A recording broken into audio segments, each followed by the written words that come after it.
Bueno, primero que nada, este video es para fines educativos, es para la evaluación de la unidad número 3 de la materia psicopatología de la niñez y de la adolescencia.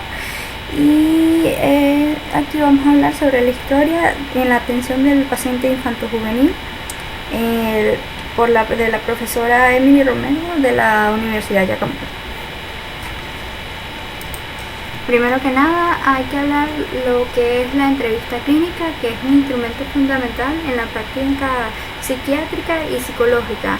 En las entrevistas principalmente es para ayudar en un diagnóstico y esta es privilegiada y confidencial para establecer un lazo entre el terapeuta, el paciente o cliente y el familiar en el caso de los niños.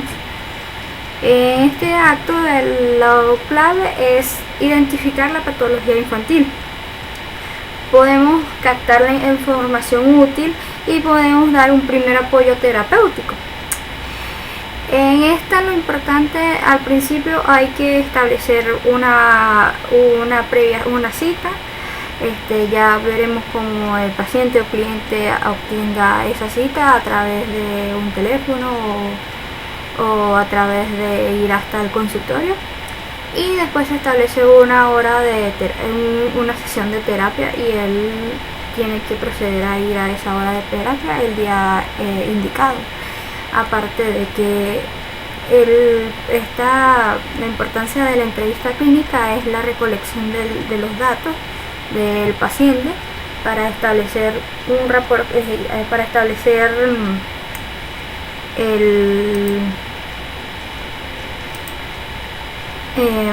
para reconocer los aspectos generales y particulares del paciente y permitir establecer una relación entre paciente y psicólogo, que esto ya sería el rapport. Y bueno, vamos a continuar sobre lo que ya es la historia clínica, aunque antes de eso debo indicar que una entrevista para la parte infanto-juvenil se debe empezar con los padres, después el niño y después cuando ya es la resolución del problema con los tres juntos, con las que es padre, madre y en el caso de no ser una familia completa, en el caso del padre e hijo. Y en los adolescentes también se puede hacer una excepción de que ellos ya pueden entrar solos, dependiendo de la problemática que se vaya a abordar y si él mismo por voluntad propia quiso ir a la entrevista con el psicólogo. Bueno, la historia clínica y examen de estado mental está conformada por los siguientes ítems, que es la identificación personal, donde se recolectan los datos como el nombre, la edad, la fecha de nacimiento del paciente, si en el caso de los niños nivel educativo o si asiste a algún instituto educativo, su nacionalidad, si posee religión, dirección y teléfono celular. Esto es en caso de emergencia o si hay que cambiar la cita o algo que se escape de las manos, y si esto fue referido por otra persona, y de nombre, dirección y teléfono de la persona encargada. El segundo ítem de la que es la historia clínica es el motivo de consulta, que es brevemente describir las razones por qué el sujeto busca ayuda. Si fuera otra persona, dejar en claro su nombre y relación con ese sujeto. La información tanto del sujeto como de terceros debe anotarse literalmente. Si fuera más de una persona, no importa. Esta es amplitud a la queja clínica. El tercer ítem es la historia del problema actual. Con respecto al problema actual es importante tomar en cuenta fecha de inicio de duración del problema. Es la cronología de los eventos desde la aparición de los síntomas hasta la fecha de entrevista, y Este es importante establecer un nivel de funcionamiento anterior al problema, como el trastorno ha interferido a su funcionamiento actual. O sea, cómo el problema ha evolucionado y cómo actualmente está interfiriendo en la persona.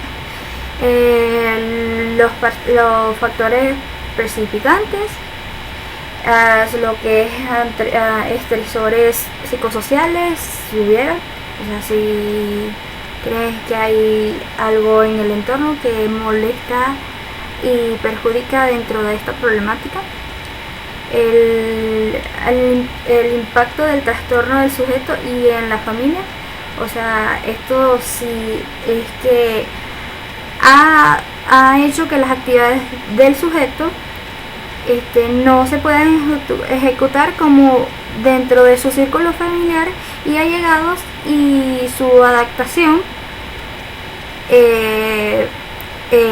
dentro del círculo se haya perdido, pues. Y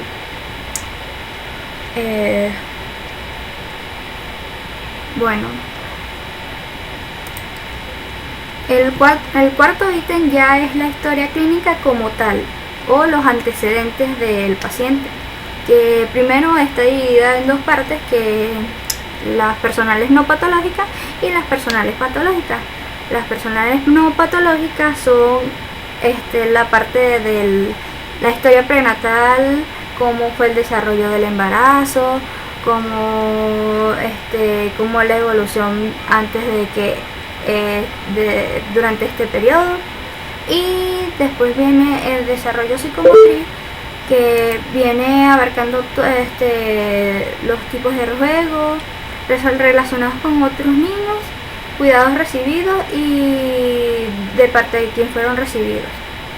Después viene el desenvolvimiento escolar, por supuesto, si el niño asiste a un instituto, y abarca la historia de la escolaridad y cómo es su rendimiento, sus amistades y todos los procesos durante ese periodo.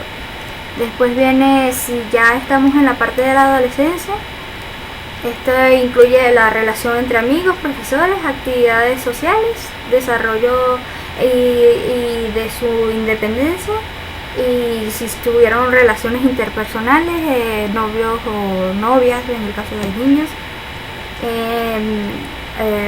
Aquí nombra también la adultez y la historia psicosexual, pero esto ya es tomado por la parte adulta y nosotros vamos a hablar sobre la infantojuvenil, pero igual es importante nombrarlo porque esto es parte de una historia clínica. Después vamos a hablar sobre la segunda parte, que es personales patológicos, que es la historia médica, si posee alguna dificultad o alguna enfermedad o algún condicionamiento físico, y esto será anotado aquí. Después viene si tiene algún diagnóstico, alguna fecha, algún tratamiento. Después vienen desórdenes mentales anteriores, si el paciente alguna vez ha ido asistido anteriormente a otra terapia y ella ha diagnosticado algún otro desorden mental, esto se debe colocar aquí. Y después otros desórdenes patológicos que pueden ser accidentes, abuso de sustancias o otras cosas. Bueno, el quinto paso de la historia clínica es la historia familiar, cómo está constituida. Tomar en cuenta tanto los miembros vivos como los fallecidos, situación socioeconómica y cultural de la familia, el rol del sujeto dentro de la familia, relación de los miembros entre sí, y los problemas de origen mental o fisiológicos dentro de la familia, o sea, si padece diabetes o alguno tuvo esquizofrenia, así por ejemplo, y la vida familiar durante la niñez y la adolescencia del sujeto. Después de eso hay que hacer un genograma, que es como una especie de árbol genealógico, que es panorámica gráfica de la estructura y relación de la familia. En él se trabaja, o el siguiente ejemplo de un genograma es el siguiente. Este es un ejemplo de genograma. Los hombres se simboliza por cuadro, las mujeres por círculo. Cuando fallece algún familiar, dentro del genograma se marca con una X.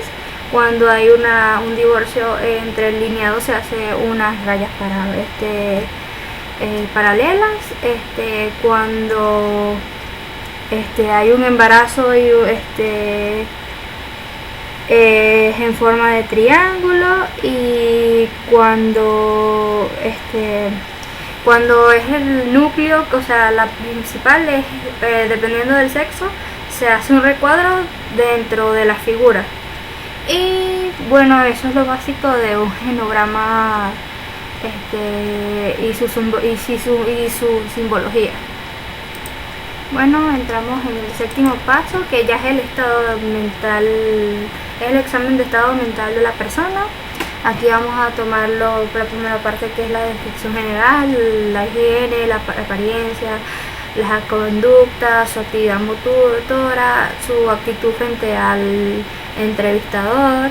Después la segunda parte va a ser su desarrollo del lenguaje, el tono, la velocidad, las alteraciones y algunas muletillas o alguna desvariación del lenguaje. Después la tercera parte habla del humor, los sentimientos y el afecto. El humor es referido al estado del ánimo, los sentimientos cómo él expresa los sentimientos, y el afecto es cómo se observa sus expresiones afectivas. En la otra parte son las alteraciones de la percepción, si tiene alucinaciones o ilusiones, o ve cosas que no están dentro del contexto de la normalidad. Y también se toma en cuenta la despersonalización, la desrealización de la persona. Si él no siente que él pertenece a ese cuerpo o a esa vida que él está llevando, pues. Y después hablamos de los procesos de pensamiento, en donde hablamos del curso del pensamiento, dentro de eso está la productividad, que es la abundancia o escasez de ideas, la continuidad de pensamiento, bloqueos, las perseveraciones y repeticiones.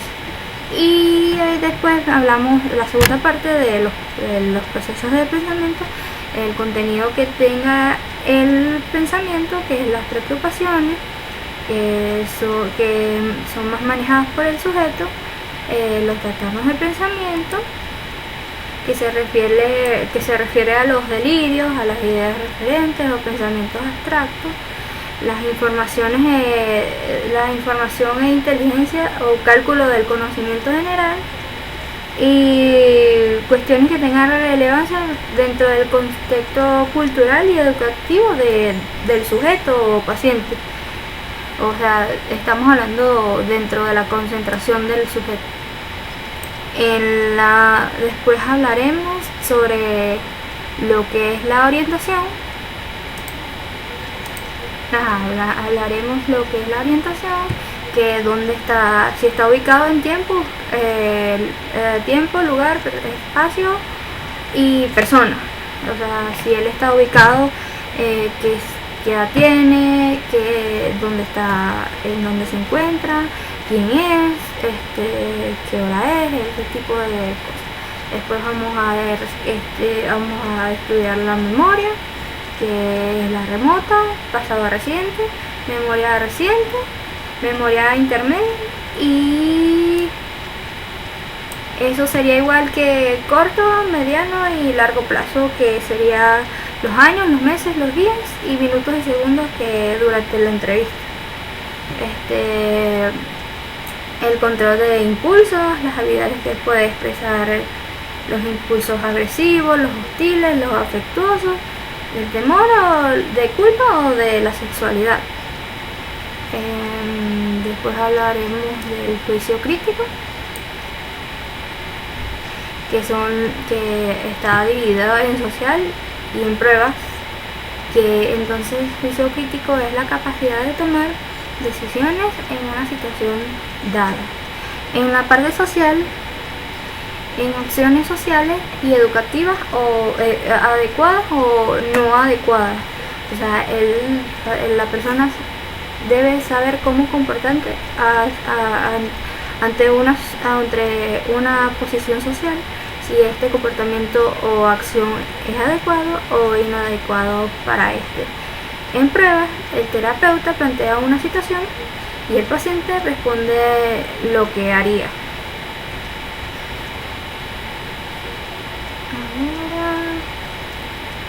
Ahora vamos a hablar sobre la parte del insight, que es la parte intelectual y emocional del paciente, cuál es la capacidad de interpretar razonablemente, que es la intelectual, y la emocional es la capacidad de interpretar sus emociones, ya que en varios casos puede ser que el paciente o el cliente no tenga la capacidad de interpretar o expresar esta parte, y uno verá durante la observación de la terapia si esto está o no está.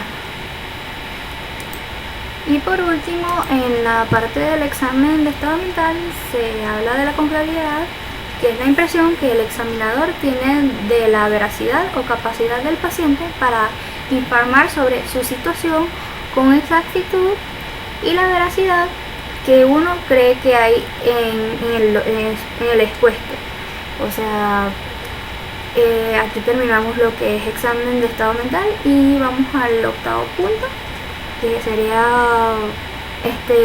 como para ampliar o recalcar si hay que diagnosticar o abordar otros puntos dentro del paciente o cliente. Y seguimos con otros estudios diagnosticados, que serían examen físico, entrevista adicional necesaria para el diagnóstico, la entrevista de los familiares y amigos por si la problemática tiene que ver con otros ámbitos y estas personas puedan colaborar con la parte de la entrevista. Resultado de pruebas psicológicas aplicadas, por ejemplo, test como test proyectivo, psicométrico, como más que todo en los niños es los proyectivos, como el de la persona, el del árbol, la casa, y después se basa en unas pruebas especializadas. Me imagino que tiene que ver más con la parte neuronal, si el niño tiene problemas con esa parte. El noveno punto es la evaluación multiaxial como tal, es descartar si hay en el eje 1 si hay trastornos clínicos, si en el eje 2 hay trastornos de personalidad o retraso mental, en el eje 3 problemas médicos, en el eje 4 estresores psicosociales y ambientales, y en el eje 5 la evaluación del funcionamiento global, o sea, dónde está ubicado el niño en esta parte. Y por último, los últimos puntos serían el diagnóstico diferencial, el pronóstico, el plan que tenga el terapéutico y las recomendaciones. Ya aquí es cuando se va a solucionar el problema, ayudar a solucionar el problema, las notas que tenga yo de la evaluación y las firmas. Y espero que les haya gustado esta exposición, no fue muy concreta, fue corta, y acuérdense que esto es algo evaluado y no es para fines de otros, sino nada más educativo. Muchas gracias, mi nombre es Mariana Rullero y espero que les haya gustado esta presentación.